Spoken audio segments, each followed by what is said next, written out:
دوستان عزیز بسیار کس سوال میتاد در برف سولشنی پنل چخی میشود هیچ خیلی نمیشه بالا کشش میبروین احتیاج شده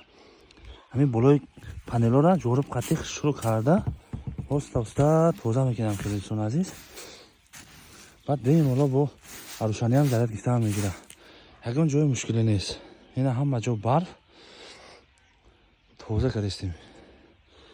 یکون هم کسا شرایطش هر خیل کلیشاشون هر خیل کدوم شرایط داشته باشه برآمده توزه کردن میشود نباشه احتیاج شده زیاد میکنین که کای برفو کمتر آب میشود کدش باشه بالاش برآمده خیلی توزه کرده برآمده نرکن بعد ضرورت شروع میگیره تکشتو هم خیلی بالا کشیده برف توزه کردیم برای солнечный панель заряд میگیره همه جا سفید برف خیلی بالا کریش شده همین بالاش برفش توزه باشه از روشنی هم گده تا 40% 50% کن سمتره پگودا نگو کده زره گیفته هم میگیره بالاش کم کم بشه کم پر آب شده یخ کده که هیچ گناه میکنه این بالای برفش توزه کنین میشه از برادرlar ko'p kishi so'raydi qor bo'lganda qanaqa bo'ladi deydi hech qanaqa bo'lmaydi shu sharoitingizga qarab chiqib usini qorni bir kurab tozalab tashlasangiz yana darshi qidoqlasa zaryad olaveradi agar kirishangiz balandroq bo'lsa ehtiyot bo'lib biron cho'pakni ostida tozalab chursangiz bo'ladi agar kirishashun balandtar bo'lsa yakun chuv qati kam kam toza qiling میشود bu خوبترکی bu zaryad xushro میگیره هم خیلی دوستان عزیز بسیار کس هر کس سوال میتونه چی خیلی میشه و چی خیلی نمیشه اینم خیلی دوستان عزیز به این مالات بعد زیاد گرفتن میگیره خیلی هر یک فصل بخشه یک خشروگی داره زمستون با سفیدش قطعی تابستون با همی گرمی و میوه چیواش قطعی در عریق آوازی کردن در بهار همه جا سبز در تیر ماه همه جا زب زر برگ قاق شدگی هم خیلی زمستون باشد سبز سفید با برف قطعی خشرو میشه تکشتو دوستان عزیز خودتون احتیاط کنید فکراتون در کامنتر نویسین لایک подписка را فراموش نکنید دوستان عزیز دوستان عزیز همین مهنتو برای زحمتو برای همه ما و شما کسانی که میدونن کسانی که نمیدونن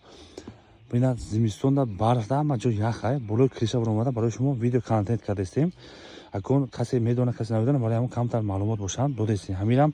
به نظر بگیرین لایک подписаться комментария چیزی باشه فکرات خودتون نه فکرات خودتون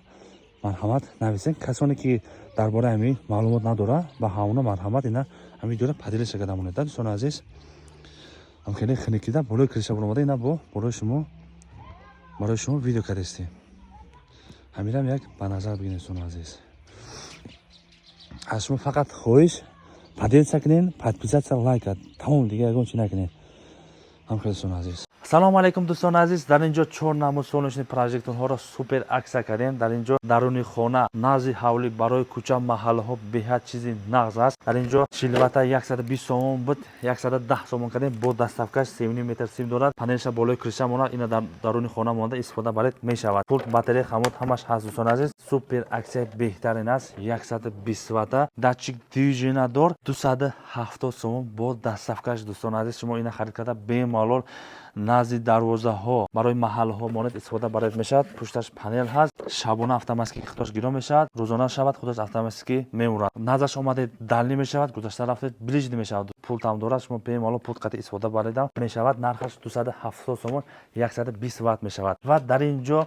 دیگر نمود هست این 200 وات می شود تماشا کنین چقدر اینو پول هم دارد پول قطعی هم به مال استفاده برات می شود اینا 200 وات نرخش 370 سوم با دستافکش دوستان عزیز تریتور قتلون شبانه خودش گیرو میشه روزانه شد اتوماتیک خودش میمورد همین ویدیو را برای گروپ ها برای محله ها پدیدش کردم مونید کسانی که با درکار باشد رقم ها در روی اکران هست به مال زنگ زد مراجعه کنید تریتور قتلون خدا خد دستافکش رایگان می شود دوستان عزیز کسانی که هم خیلی солнечный پروژکتور ها لازم باشد همین ویدیو را پدیدش کردم مونید سلامت باشید دوستان عزیز